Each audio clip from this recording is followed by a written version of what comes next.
Newsroom Live, sponsored by Momo Magic Cafe, beside Old Pawar Gas Godam, Jaisalmer house, बरा, रीवा। नमस्कार, Vindhya times में आपका स्वागत है। प्रदेश की 4 बड़ी खबरों के साथ हाजिर हुए हैं।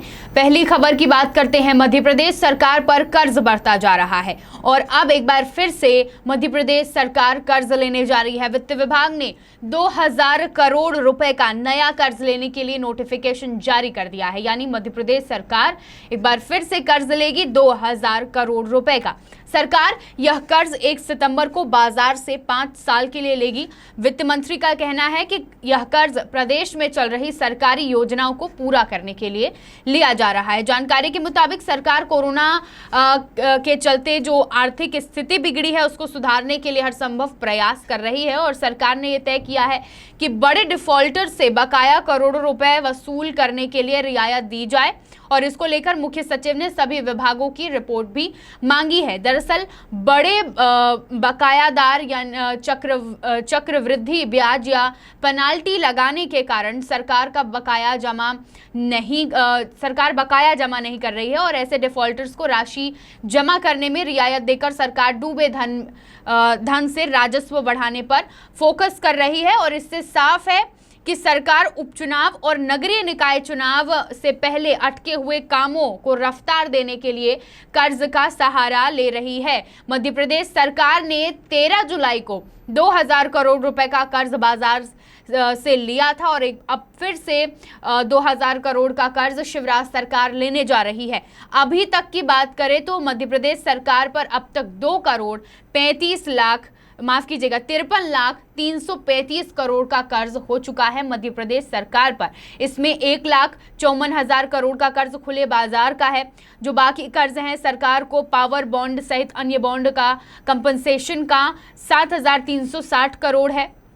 वित्तीय संस्थाओं की देनदारी के लिए 10,901 करोड़ रुपए का कर्ज लिया गया। केंद्र सरकार के ऋण एवं अग्रिम के 31,040 करोड़ सहित अन्य दायित्व 20,220 करोड़ रुपए शामिल है। तो ये जो 2,53,335 करोड़ का जो कर्ज है ये तमाम चीजों को मिलाकर मध्य प्रदेश सरकार पर है ये कर्ज है और फिर से 2000 करोड़ का कर्ज मध्य प्रदेश सरकार शिवराज सरकार लेने जा रही है। बढ़ते हैं प्रदेश की दूसरी बड़ी खबर की ओर।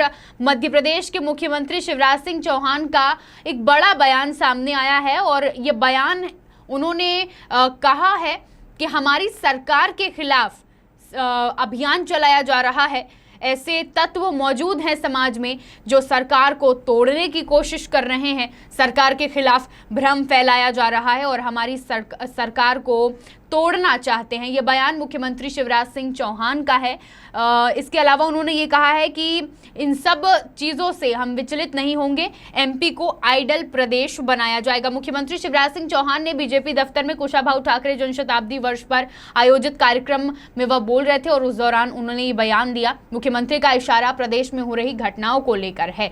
घटनाओं को यानी जो बीते दिनों सतना जिले में, रीवा जिले में, दतिया, नीमच, इन तमाम जगहों पर हो रहे हैं, इंदौर, उज्जैन, इन तमाम जगहों पर जो घटनाएं घट रही हैं मारपीट की और जो सोशल मीडिया पर लगातार खबरें वायरल हो रही हैं जिसको लेकर विपक्ष लगातार हमलावर हो रहा है मध्य प्रदेश सरकार के ऊपर, तो इन पर अंदेशा था। मुख्यमंत्री ने यह अंदेशा जताया है और उन्होंने ये बड़ा बयान दिया है कि हमारी सरकार को तोड़ने की कोशिश की जा रही है लेकिन हम नहीं टूटेंगे, हम विचलित नहीं होंगे और मध्य प्रदेश को एक आइडल प्रदेश बनाकर रहेंगे। दरअसल बीते कुछ दिनों से मध्य प्रदेश के अलग अलग जिलों से जिस तरीके से सोशल मीडिया पर वीडियो वायरल हो रहे हैं, मारपीट के लोग शक के बिना पर जिस तरीके से मारपीट कर रहे हैं। नीमच में एक आदिवासी युवक की मौत भी हो गई। इसके बाद सरकार पर कई सवाल खड़े हुए, सरकार से कई सवाल पूछे जा रहे हैं विपक्ष के द्वारा।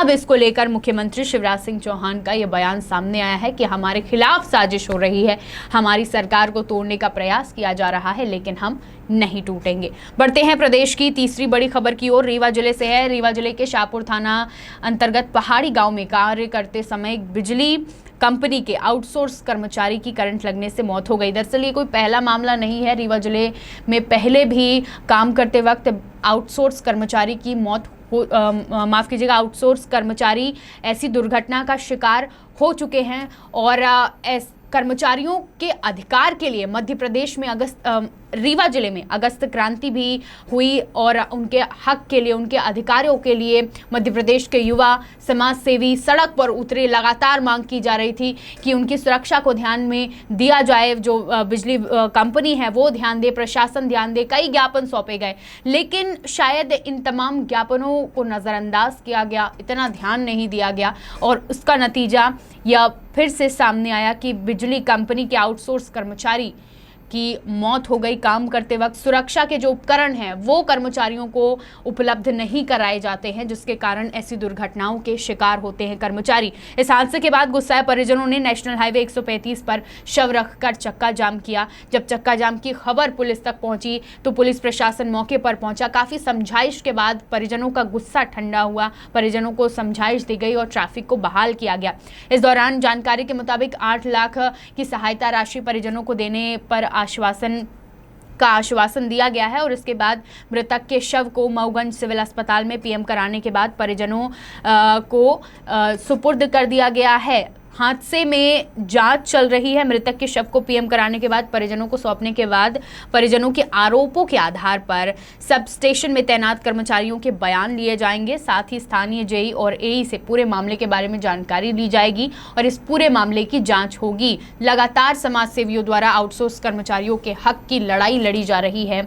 पवन तिवारी आउटसोर्स कर्मचारी हैं जो इसी तरह के हादसे का शिकार हुए और उसके बाद अब फिर से इस तरह की घटना घटित होना कई सवाल खड़े करता है, क्योंकि इस पूरे मामले को लेकर ज्ञापन कई बार सौंपा गया है। समाज सेवियों द्वारा, युवाओं द्वारा आवाज़ उठाई गई है अधिकार के लिए, हक के लिए, लेकिन उस पर काम होता नज़र नहीं आ रहा है और उन तमाम लापरवाहियों का आज फिर से ये अंजाम देखने को मिला कि एक आउटसोर्स कर्मचारी की मौत हो गई। बढ़ते हैं प्रदेश की चौथी और आखिरी खबर की ओर। राजधानी में जन्माष्टमी के दिन सेंट्रल जेल में कार्यक्रम आयोजित हुआ, जहां पर गृह एवं जेल मंत्री डॉक्टर नरोत्तम मिश्रा, चिकित्सा शिक्षा मंत्री विश्वास सारंग और सांसद प्रज्ञा सिंह ठाकुर पहुंची।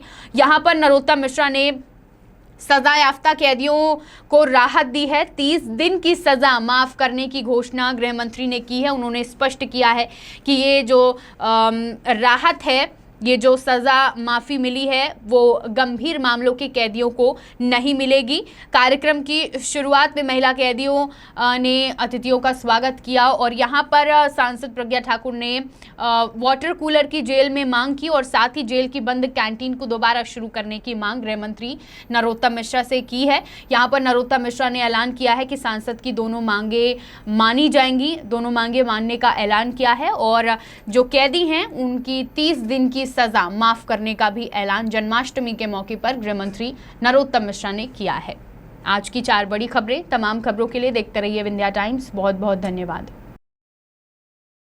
News room live sponsored by momo magic cafe beside old Pawar gas गोदाम, जैसलमेर हाउस, बरा, रीवा।